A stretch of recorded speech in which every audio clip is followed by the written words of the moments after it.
My name is Liz Graznak, and we are on Happy Hollow Farm, which is about 45 minutes outside of Columbia, Missouri, in northern Moniteau County. I tell people that I grow literally every vegetable that you can think of, except for sweet corn and potatoes. There's a lot of different things that grow really well in mid-Missouri, and I grow a lot of them. Some things that are more uncommon and some things that are really common. I started the farm as a CSA, Community Supported Agriculture Farm. I have X number of members that join at the beginning of the season and they pay up front, and I know that I have to provide X number of vegetables every week during the course of the season to that number of members. I have members that have been members for 11 years. The entire time I've been farming, I have watched their kids born and grow up. And they've watched my kids be born and grow up. In the organic farming world, I rely much less on off-farm inputs to grow the produce that I'm growing and the flowers that I'm growing than I do on-farm inputs. And I'm very concerned about providing really nutrient-dense and healthy produce.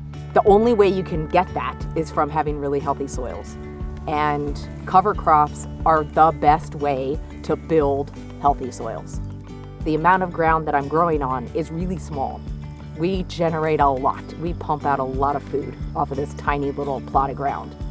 I cover crop as much as I possibly can. If there's a space that's open and I'm not gonna use it for 3 months, it's gonna have a cover crop on it.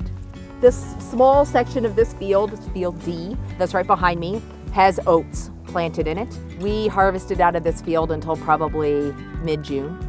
An early planting of broccolini and broccoli rabe.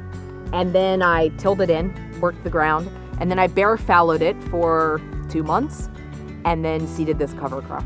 In my farming world, everyone cover crops as a source of nutrition for the vegetables that they're going to be growing, as a source of soil building.